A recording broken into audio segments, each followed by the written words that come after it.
What if everything you loved was taken from you in a single day? What if the people you trusted most betrayed you? What if God, the very one you prayed to every morning, suddenly went silent? Would you still worship him? Today, we ask a question few dare to face. What if you were in Job's place?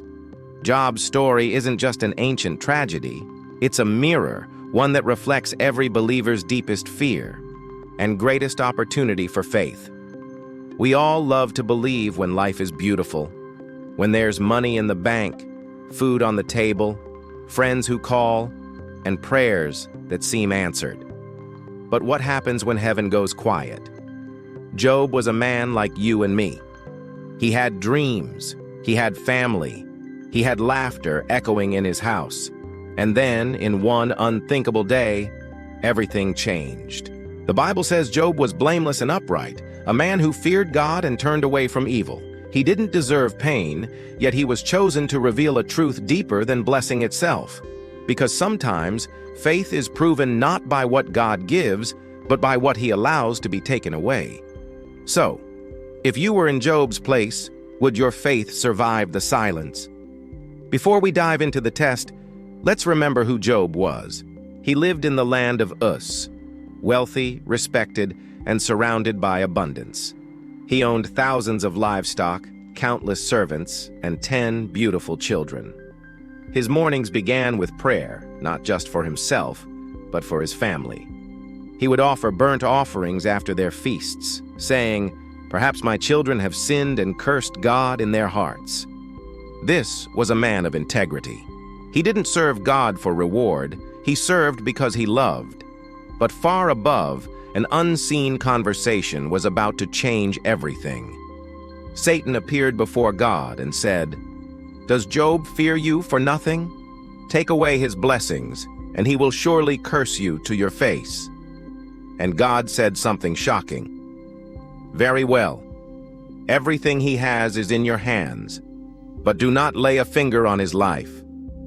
In that single moment, heaven gave permission for a storm that would test the strongest heart. One day, as Job sat at peace, a messenger ran to him breathless. The oxen were plowing, and the donkeys feeding beside them, and the Sabaeans attacked and carried them away. Before Job could respond, another messenger came. The fire of God fell from the sky and burned up the sheep and servants. Then another. The Chaldeans formed 3 bands, raided the camels, and killed the servants. And finally, the message that shattered his heart. Your sons and daughters were feasting, and suddenly a mighty wind struck the house. It collapsed on them, and they are gone. In one day, Job lost everything: wealth, workers, children, legacy. He tore his robe, shaved his head, and fell to the ground. And then he worshipped.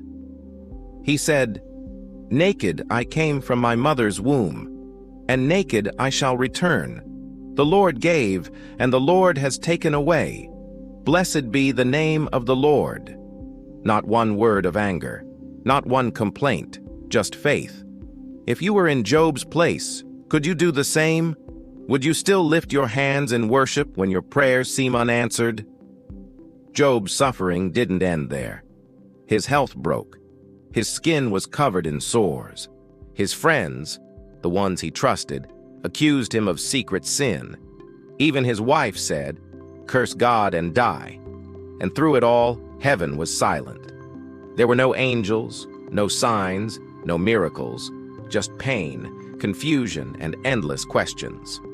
Sound familiar? We've all been there. Those nights when we ask, "God, why me? Why now? Why this?" But Job's story teaches us something sacred. Silence doesn't mean absence. Pain doesn't mean punishment. Delay doesn't mean denial. God was watching. Every tear Job cried was seen. Every word of endurance was heard, because faith that survives silence becomes unshakable. If you were in Job's place, what would you do when friends misunderstood you? Would you keep praying when nothing changes? Would you still trust when heaven feels like stone? Job didn't understand why he was suffering, but he never stopped seeking God. And in the end, his faith became stronger than any comfort could have made it. Then, after chapters of silence, the voice of God broke through the whirlwind. "Who is this that darkens counsel by words without knowledge? Where were you when I laid the foundations of the earth?" It wasn't condemnation. It was revelation. God reminded Job that the world is full of mysteries only the Creator can understand, that divine wisdom is deeper than human reason. And Job fell to his knees and said, "I spoke of things I did not understand, things too wonderful for me to know." In that humility, not in answers but in surrender, Job found peace. Then the miracle came. God restored Job, double what he had lost. He gave him new children, new wealth, new joy. But the greatest gift was not what he received, it was what he became. Job learned that faith isn't believing when everything is clear. It's holding on when everything is dark. If you were in Job's place, and in some ways you already are, know this: your pain has purpose, your faith is not in vain, and your silence is not ignored. Maybe you've lost something, a loved one, a dream, a relationship, your peace. Maybe you're wondering why a good God allows hard things, but the same God who restored Job is still working today. He may not answer when you want, but he will answer when you're ready. God never abandoned Job. He was building him. You see, sometimes God tests your faith not to see if you'll fail, but to show you that with him, you can't.